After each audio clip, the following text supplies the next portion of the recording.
আচ্ছা, এরপরে রমজান মাসে তারাবি নামাজ কত রাকাত পড়তে হয়? তারাবি নামাজের রাকাত সংখ্যা নিয়ে ওলামাদের মধ্যে অনেক ইখতিলাফ আছে। জমহুর এবং সংখ্যাগরিষ্ঠ আলেমদের মত হলো 20 রাকাত। তবে 8 রাকাতের সপক্ষেও যুক্তি, আপনার অনেক দলিল এবং অনেক যুক্তি যারা 8 রাকাত তারাবির কথা বলেন তারা পেশ করে থাকেন, এবং আমাদের আয়েশা রাদিয়াল্লাহু তাআলা আনহার বুখারীর সেই বিখ্যাত হাদিসকে দিয়ে দলিল দেন যে নবী সাল্লাল্লাহু আলাইহি ওয়াসাল্লাম রমজানের বাইরে 8 রাকাতের বেশি পড়তেন না। কিন্তু একটা কথা আমরা সবসময় বলি, তারাবি নামাজ ফরজ না সুন্নাত? সুন্নাত। সুন্নাত মানে নফল, একই কথা। আপনার নফল মানে এক্সট্রা, সেই হিসাবে নফল, আবার সুন্নতও বলা যায়। তো এই নামাজের রাকাত সংখ্যাটা খুব বেশি গুরুত্বপূর্ণ না। রাকাতের সংখ্যার গুরুত্ব আছে, কিন্তু তার চাইতে বেশি গুরুত্ব হলো এটাকে ধীরে ধীরে আদায় করা। আমরা আজকে আলোচনা যেটা বললাম, কিভাবে আদায় করতে হবে, ধীরে ধীরে আদায় করতে হবে, হুলস্থুল করা যাবে না, ওইটা হলো মূল। এখন আপনি হুলস্থুল তুফান মিলে যদি 200 রাকাতও পড়েন তো ওইটা তেমন কোনো লাভ, বিশেষ করে যদি তার রোকন টোকন ঠিক মতো না করেন। আচ্ছা, এরপরে শবে বরাতের রোজা সম্পর্কে কিছু বলেন প্লিজ। শবে বরাতের রোজার ব্যাপারে আসলে হাদিসে বিশুদ্ধ হাদিস দ্বারা প্রমাণিত না। তবে হ্যাঁ, শবে বরাতে আল্লাহ তাআলা অনেক মানুষকে মাফ করেন, এটা হাদিসে পাওয়া যায়, সেই হাদিস গ্রহণযোগ্যতার লেভেলে আছে। কিন্তু তাই বলে রোজার জন্য আলাদা কোনো নির্দেশ নাই। তবে শাবানে রোজার কথা আছে, এই যে শাবান মাস, এই মাসে বেশি বেশি রোজার কথা। অতএব এ মাসে রোজার অংশ হিসাবে যদি কেউ ওই দিন রোজা রাখেন সওয়াব পাবেন। আবার আইয়ামে 20, চাঁদের 13, 14, 15 এই 3 দিন রোজা রাখতে হয়, সেই হিসাবেও যদি কেউ রাখেন তাও সওয়াব পাবেন। হাদিসের আলামত অনুযায়ী ইমাম মাহদী সম্পর্কে কিছু বলেন। ভাই, ইমাম মাহদী এবং কিয়ামত দুইটাই আসার নিকটবর্তী হয়েছে। সে নিকটবর্তী বলতে কি 500 বছর বাকি, না 5000 বছর বাকি, না 5 বছর বাকি, সেটা একমাত্র কে ভালো জানেন? আল্লাহ ভালো জানেন। বিধায় আমরা ক্ষণ বলতে পারবো না যে এত সালে আসবে, অমুক সালে আসবে। এটা যদি কেউ বলে সেটা ভুল, প্রস্তুতি নিতে হবে। আচ্ছা, এরপরের প্রশ্ন হলো, মানুষের মৃত্যুর পর 3 দিন, 10 দিন, 40 দিন পালন করা শরীয়তে জায়েজ আছে কিনা? এটা বললাম এতক্ষণ। মাছের পানি খাওয়া হারাম কিনা, নাকি মোষের? ও মওকাত দেন নাই, এখন মাছ মোষ দুইটাই আছে, দুইটারই ফতোয়া দিয়ে দিই একসাথে। দাঁড়ান, মাছের পানিও খাওয়া জায়েজ, আর মোষের পানি যদি ভুলে চলে আসে তাহলে খাইতে অসুবিধা।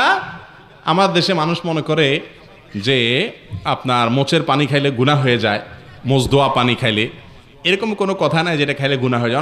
অনেক ওলামায়ে মাকরু বলেছেন, কারণ মোচে আপনার অপরিষ্কার থাকে, আপনি মুখ দিলে তার মোচ ধন না, ওর মধ্যে ভাইরাস বুইরাস থাকবে, ময়লা টয়লা থাকবে, এটা আপনি খাবেন কেন? এটা তো অরুচিকর। এটাকে মাকরু বা অপছন্দ নিয়ে বলেছেন, কিন্তু হারাম হবে না, বড় কোনো গুনাহ হবে না। আপনার ওই যে একটা প্রসিদ্ধ কথা আছে না, যে একজনে মদ খাইতেছে, তো এরকম বড় লম্বা মোচ রাখছে, মস্তান আর কি, এটা মসুরে দিয়ে মদ খায়। কিরে এরকম করস কেন?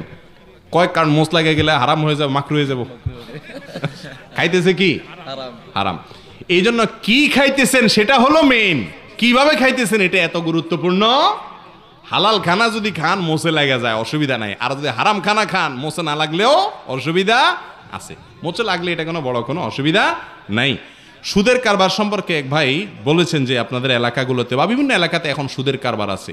ভালো করে শুনে রাখেন, ইসলামের সবচেয়ে বড় জঘন্য অপরাধগুলোর তালিকা যদি করা হয়, তার ভিতরে অন্যতম সেরা একটা তালিকা হলো কি, একটা কাজ হলো সুদ। সুদের কারবার যে করে আল্লাহ তাআলা তাকে ক্ষমা করেন না, সাধারণত যদি সে তওবা ছাড়া মারা যায়। খুব ডেঞ্জারাস। আল্লাহ চাইলে করতে পারেন, কিন্তু আল্লাহ করেন না, খুব ডেঞ্জারাস অপরাধ। আল্লাহ ঘোষণা দিয়েছেন সুদের বিরুদ্ধে যুদ্ধের। যে সুদের কারবার করবে, টাকার পাহাড় বানাইতে পারে, সুখের মালিককে। টাকা হইলে কি সুখ হয়ে যায়? বহুত টাকাওয়ালা আছে, পয়সা কড়িয়া আছে, কিন্তু ঘুম আসে না, ঘুমের ট্যাবলেট খায় ঘুমান লাগে। সুখের চোটে নিয়ে এরকম হয় না, দুঃখের চোটে? দুঃখের চোটে। অতএব সুখ দেওয়ার যে মালিক আল্লাহ তাআলা, সে সুদের ভিতরে কি রাখেন না, সুদ রাখে, সুখ রাখেন নাই। সুদের কারবার থেকে বেঁচে থাকবেন। আপনি হাওলাত বরাত করে যদি কষ্ট করে ব্যবসা করেন, আল্লাহ তাআলা বরকত দিবে। ডাইল ভাত খান, জীবন পার করেন, সুদের টাকা নিবেন না। গ্রামে গঞ্জে সুদের টাকা দেওয়ার জন্য বিভিন্ন এনজিও এবং সংস্থা লেগে গেছে, এরা আপনাকে জাহান্নামে নিতে চায়। আল্লাহ তাআলা আপনাকে আমাকে জাহান্নামের নেওয়ার যে আহ্বান, সেখান থেকে আল্লাহ তাআলা আমাদেরকে হেফাজত থাকার তৌফিক দান করুন। জাযাকুমুল্লাহু খায়রা ওয়া আখিরু দাওয়ানা আলহামদুলিল্লাহি রাব্বিল আলামিন। মসজিদ থেকে উঠার আগে আমরা দোয়া করি। মুফতি মোহাম্মদ আলী সাহেব আসছেন, রাত বেশি না হলে তো আমরা আলোচনা শুনতে পারতাম।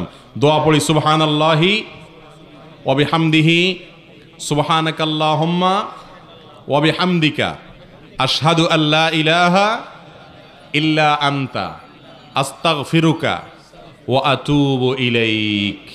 আল্লাহ তাআলা আমাদের সবাইকে যা শুনলাম এটা অনুযায়ী আমল করার তৌফিক দান করুন, বলুন আমিন।